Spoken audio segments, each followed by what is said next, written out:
Yo yo naik tren, salam Metro Church, apa kabar semuanya? Mana suaranya dulu? Ayo yang di sebelah sini berikan tepuk tangan yang meriah buat Tuhan Yesus Kristus. Yang di sebelah sini jangan mau kalah, mana tepuk tangan buat Tuhan Yesus Kristus. Yang di tengah juga tepuk tangan buat Yesus Kristus, haleluya. Saya hari ini akan membawa tema terhubung dengan Tuhan. Saya mengambil ayat dalam Yohanes 15 ayat 5. Kita akan bacakan secara bersama-sama.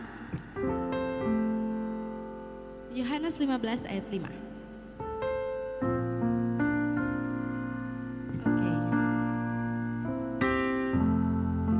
Oke, saya bacakan saja ya.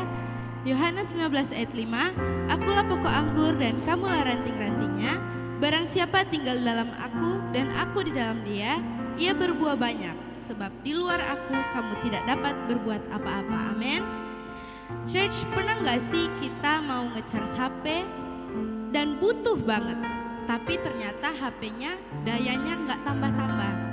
Padahal sudah dicolok, sudah dicek lagi, ini sudah dicolok, ini juga sudah digoyang-goyang gini, gak bisa gitu. Nah, ternyata pas kita cek lagi, kabelnya rusak dari dalamnya. Akhirnya walaupun sumber yang listrik besar, dayanya tidak akan pernah tambah kan? Sama seperti itu juga hubungan kita dengan Tuhan. Tuhan adalah sumber kuasa, sumber kasih, dan sumber kehidupan. Kita adalah handphonenya dan kabelnya adalah hubungan rohani kita dengan Tuhan. Apa sih penyebab hubungan terputus atau kuasa Tuhan tidak bisa mengalir? Kita boleh terhubung church, rajin ke gereja, pelayanan, sampai ada Alkitab di HP. Tapi kalau kabel rohani kita rusak, kuasa Tuhan sudah pasti tidak akan mengalir dengan baik dalam hidup kita. Apa yang bikin kabel itu rusak? Yang pertama, ada dosa yang kita simpan diam-diam.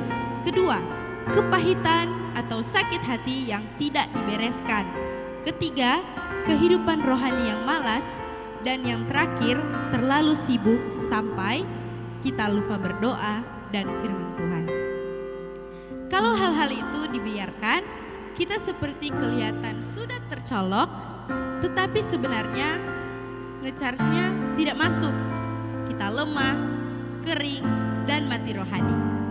Apa yang bisa kita lakukan agar kita bisa terhubung dengan benar dengan kuasa-Nya? Yaitu periksa kabelmu. Apakah hubungan kita dengan Tuhan masih bersih dan kuat? Apakah ada dosa yang perlu dibereskan? Atau apakah kamu masih punya waktu pribadi dengan Tuhan? Kalau kabel rohanimu rusak, Tuhan tidak marah. Dia justru siap untuk memperbaikinya. Amin. Yang perlu kita lakukan hanyalah datang kepadanya dan berkata, Tuhan, aku mau kembali terhubung denganmu. Coba saudara-saudara silakan bilang ke kanan kiri, kamu sudah terhubung dengan Tuhan? Oke, seperti HP yang telah direset ulang, Tuhan bisa memulihkan koneksi kita dan mengalirkan kuasa-Nya dalam hidup kita. Church, teman-teman, dunia ini kita masih sibuk dengan notifikasi yang mengganggu kita. Tapi hanya ada satu koneksi yang paling penting, yaitu koneksi dengan Tuhan. Jadi hari ini, ayo kita pastikan kabel rohani kita bersih, utuh, dan terhubung. Karena ketika kita benar-benar terhubung dengan Tuhan, kuasa-Nya akan mengalir dalam hidup kita, dan hidup kita akan berbuah banyak. Amin firman Tuhan. Kita beri tepuk tangan untuk Kak Edi. Diberkati oleh firman Tuhan, amin. Masih semangat untuk belajar firman Tuhan? Oke, karena masih semangat, saya ingin berbagi firman Tuhan tentang get connected to community atau terhubung dengan komunitas. Mungkin kita semua bertanya, kenapa sih harus terhubung dengan komunitas? Emang gak cukup cuman aku dan Tuhan saja? Seperti yang kita tahu, hidup ini tidak mudah dijalani sendirian. Kadang kita bisa merasa kuat sendiri, apa-apa bisa sendiri. Tapi di saat lain juga kita bisa merasa lemah. Dan pada momen-momen ini pastinya Tuhan kita tidak mau kita berdiri sendiri. Tuhan ingin kita terhubung dengan dengan Tuhan atau dengan orang-orang yang Ia tempatkan di sekitar kita. Hari ini saya akan membahas 2 poin penting kenapa kita harus get connected to community. Dan poin pertama, komunitas adalah tempat kita bertumbuh dalam Tuhan. Setiap orang percaya membutuhkan tempat untuk bertumbuh. Tapi kita tidak bisa bertumbuh sendirian.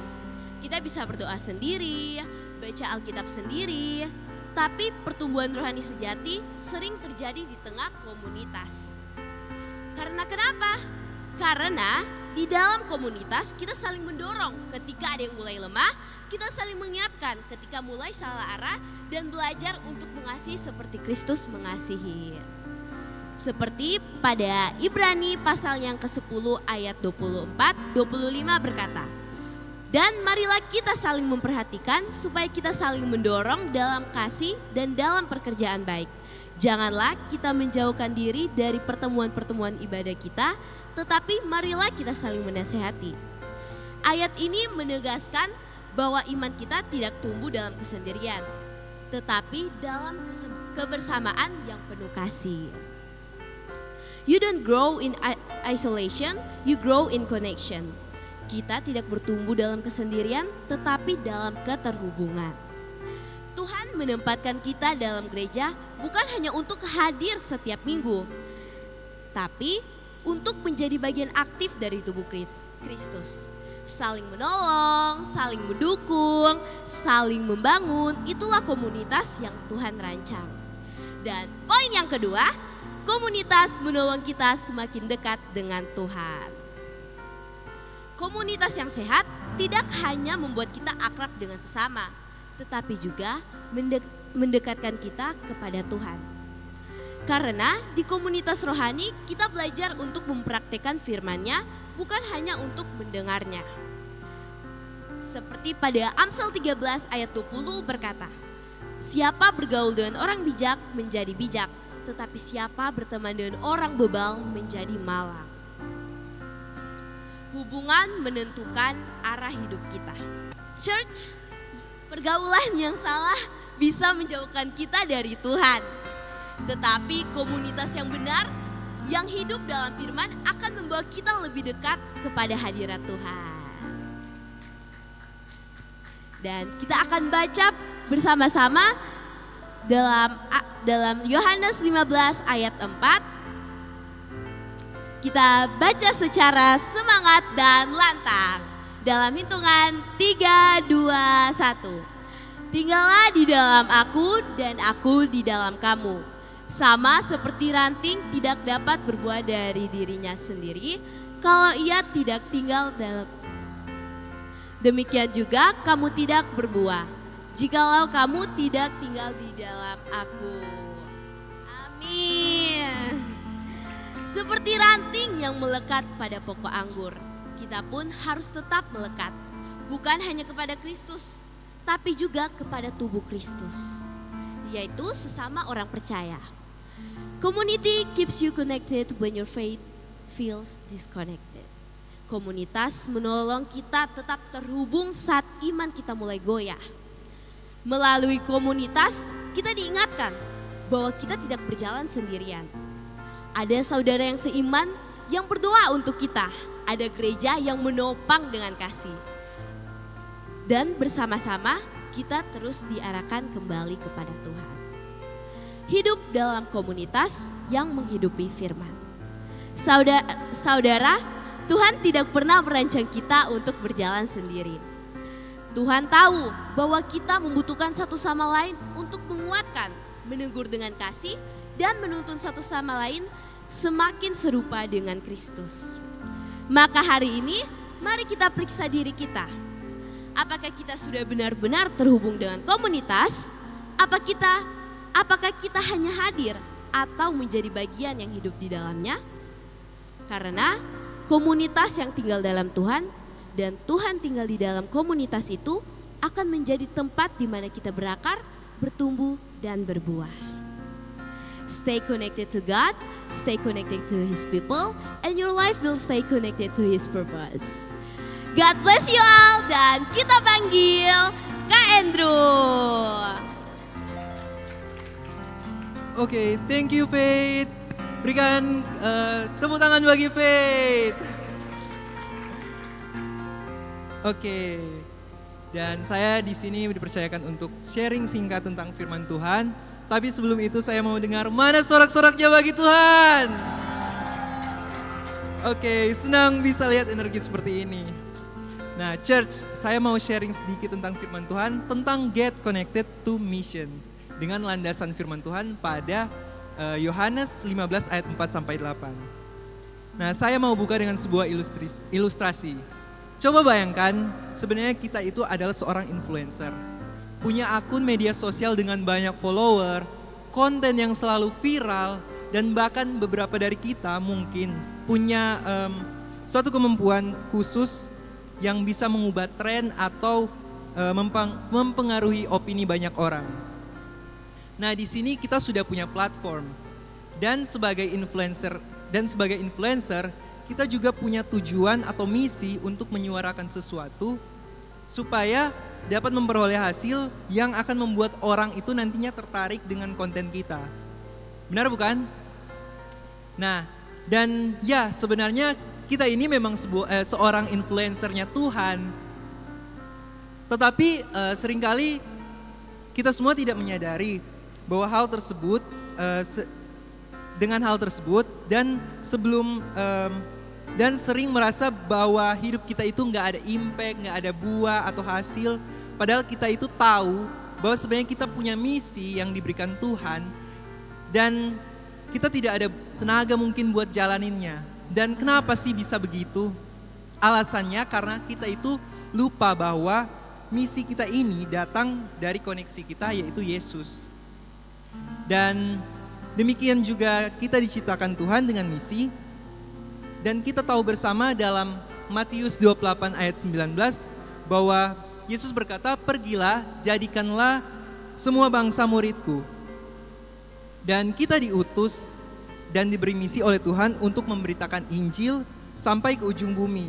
Dan ketika kita terhubung dengan misi Tuhan, hidup kita juga jadi punya tujuan yang kekal. And so let's see about the mission that God has mandate to us. Yang pertama, misi itu bukan tugas, tapi panggilan kita. Sudah dibilang tadi pada Matius 28 ayat 19, "Pergilah jadikanlah semua bangsa muridku." Dan Yesus itu tidak memberi perintah ini hanya untuk pendeta, misionaris, atau bahkan mungkin pekerja full timer yang ada di gereja. Dan dia berkata bagi semua muridnya, termasuk Anda dan saya hari ini. Dan misi itu bukan soal tempat, tetapi soal hati. Misi itu adalah ketika kita mau mendengarkan teman kita yang sedang mungkin struggle, atau ketika kita berani mendoakan teman kerja kita yang mungkin keluarganya sedang dalam masalah. Jadi misi Tuhan itu bagi kita untuk membawa kasih Tuhan ke tempat kerja kita, ke kampus, ke rumah, atau bahkan room chat, dan bahkan mungkin game online kita bagi teman-teman Next Gen. Dan dalam Roma 10 ayat 14 berkata di sini, bagaimana mereka dapat percaya jika tidak ada yang memberitakan kepada mereka? Nah, artinya dunia itu butuh orang-orang yang mau bersuara dan bergerak. Dan Tuhan ingin memulai itu dari kita sendiri. Dan yang kedua, get connected so you can be a connector. Kita semua seperti kabel yang sudah dijelaskan sebelumnya. Kita itu bisa menyalurkan energi dan terang yang berasal dari Yesus yang adalah sumber kita. Dan menghubungkan orang lain itu kepada Yesus sendiri. And God doesn't call the qualified, He qualifies the called. Atau Tuhan tidak memanggil yang sudah siap, Dia mempersiapkan yang mau dipanggil. Kadang kita itu merasa tidak cukup rohani, tidak cukup layak, atau tidak tahu harus mulai dari mana. Tapi Tuhan hanya mencari satu hal, yaitu hati kita yang mau berkata, ini aku Tuhan, utuslah aku. Come on, sama-sama kita katakan, ini aku Tuhan, utuslah aku. Oke, dan ini bisa dimulai dari hal-hal kecil. Dari satu tindakan kasih, atau satu pesan penguatan, atau bahkan satu langkah iman. Karena setiap langkah kecil dalam misi Tuhan, itu punya dampak yang besar di surga. Amin. So when you connected to God mission, your story becomes part of His story. Hari ini Tuhan sedang mencari bukan yang paling hebat, tapi yang paling mau untuk berkata, Tuhan, pakai aku dimanapun aku berada. Karena ketika kita get connected to mission, hidupmu bukan hanya berarti, tapi juga menjadi berkat. Dan sebagai penutup, dalam Yesaya 6 ayat 8, dikatakan, lalu aku mendengar Tuhan berkata, siapakah yang akan kuutus dan siapakah yang mau pergi untuk aku? Maka sautku, ini aku, utuslah aku. So, come on church, mari kita menjadi influencernya Tuhan, dimanapun dan situasi apapun kita berada. Amin firman Tuhan. Dan saya sambut Pastor Melan Mantalangi.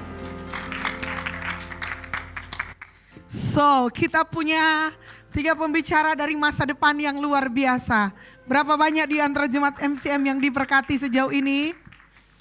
Tepuk tangan dong, saudara, bangga ya. Kita punya pembicara-pembicara yang luar biasa dan saya percaya masih akan ada lagi, saudara-saudara. Jadi kita yang kaum muda tahun 80-an tidak perlu khawatir karena ada mereka yang siap melanjutkan misi kerajaan Allah nantinya. Amin.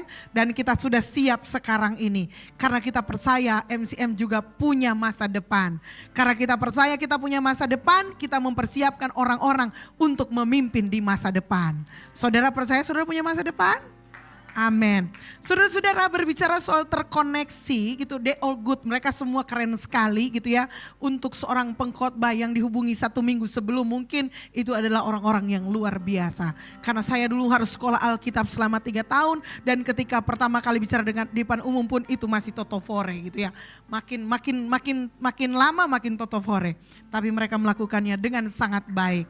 Kita juga mesti bersyukur ada Chat GPT gitu ya. Zaman dulu kalau disuruh berkhotbah, mereka selalu tanya, pastor ayatnya apa? Bagaimana menyusunnya? Hari ini mereka tinggal tanya Chat GPT, langsung jadi khotbahnya. Selesai saudara-saudara. Tapi that's okay, mereka memang akan dibesarkan dengan Chat GPT. Kita gak boleh terlalu benci dengan Chat GPT. Karena itu menolong mereka juga. Dan sejauh ini saya melihat gitu ya, ketika mereka ada kemauan untuk mencari, mereka menemukan. Dan ketika mereka berdoa, mereka diurapi oleh Tuhan. Amin. Saudara-saudara, nah kita semua gini ya, ini hanya closing statement aja. Kita semua perlu terhubung dengan sesuatu yang lebih besar dari diri kita. Amin. Jadi coba perhatikan, ketika kita dalam kandungan ibu kita gitu ya, seorang bayi dalam kandungan ibu gitu ya, yang membuat dia hidup adalah tali pusarnya yang terhubung dengan kehidupan induknya atau mamanya, right? Jadi Tuhan memulai kehidupan kecil gitu ya, sebuah awal kehidupan yang kecil itu dengan menghubungkannya kepada sesuatu yang lebih besar dari dirinya. Hari ini saudara-saudara gitu ya, tadi Edis bilang soal ngecas gitu ya. Kita ngecas kelihatannya biasa aja, oh cas. Watt kecil 5 ampere, 3 ampere, kira-kira seperti itu. Saudara tahu listrik yang ada di gereja ini terkoneksi dengan power yang berapa besar? Sangat besar saudara-saudara, megawatt. Ada pembangkit listrik yang sangat besar, yang ada sumbernya di satu tempat, mungkin di Tanggari sana saudara-saudara. Ada turbin raksasa di sana yang menggerakkan dan menghasilkan listrik megawatt dan lain-lain. Bukan megawati ya saudara-saudara ya. Artinya watt yang sangat besar yang kemudian dialirkan ke rumah-rumah gitu ya. Sampai di depan colokan kita sehingga membantu aktivitas kita keseharian. We need to connect it with the power yang lebih besar dari kita. Kita mesti tahu dan kita mesti belajar bahwa kita nggak bisa menjalani kehidupan ini sendirian tanpa terkoneksi dengan sesuatu yang lebih hebat, lebih besar dan lebih kuat dari diri kita. Dan saudara pasti tahu, yakin yang saya maksudkan ialah Tuhan sendiri. Kalau untuk menghidupkan HP kita perlu power listrik. Kalau seorang bayi bisa mentarkan kehidupannya dengan tersambung dengan ibunya, demikian kita saudara-saudara orang percaya nggak akan pernah bisa bertahan dalam dunia ini kalau kita tidak terkoneksi dengan Dia yang terbesar, yang terkuat, yang memelihara hidup kita. Katakan amin. Make sure saudara punya koneksi dengan Tuhan itu tersambung. Kenapa saudara-saudara? Karena kita perlu punya sense untuk bertumbuh. Dan kita gak akan punya sense untuk bertumbuh kalau kita tidak pernah bertemu, tidak pernah berjumpa dan tidak pernah terkoneksi dengan orang yang lebih besar dari kita. Mengapa kita ingin kaya? Mengapa kita ingin sukses? Mengapa kita ingin berhasil? Karena kita melihat ada orang lain yang sukses, kita melihat ada orang lain yang berhasil, dan kita melihat bahwa wow, mereka bisa, kenapa saya nggak bisa? Itu bukan soal iri hati, tetapi itu soal sesuatu yang lebih besar yang kita inginkan dari apa yang mungkin sebelumnya lebih kecil. Tapi kita gak akan bisa menjadi sukses, kaya dan besar tanpa terkoneksi dengan orang-orang itu. Halo? Saudara gak akan bisa jadi sukses, kaya kalau saudaranya bergaul dengan orang yang lebih kecil dari saudara. Saudara harus mau terkoneksi dengan orang-orang yang lebih hebat, lebih pintar, lebih rohani, lebih kuat dari saudara untuk supaya saudara bisa tumbuh. Sama-sama bilang tumbuh. Pertumbuhan gak akan pernah terjadi dalam hidupmu guys, kalau kamu gak pernah terkoneksi dengan something that bigger than yourself. Ada amin. Mulai hari ini bertemanlah dengan orang yang lebih pintar dari kamu. Bersahabatlah dengan orang yang lebih rohani dari kamu. Berbicaralah dengan orang-orang yang lebih sukses dari kamu. And you will be like them. Dan yang paling penting, banyak-banyaklah bersekutu dengan Tuhan. Karena Dia sumber segalanya. Dan yang paling hebat saudara, kalau saudara terhubung dengan Tuhan, He will give you everything. The key is relationship.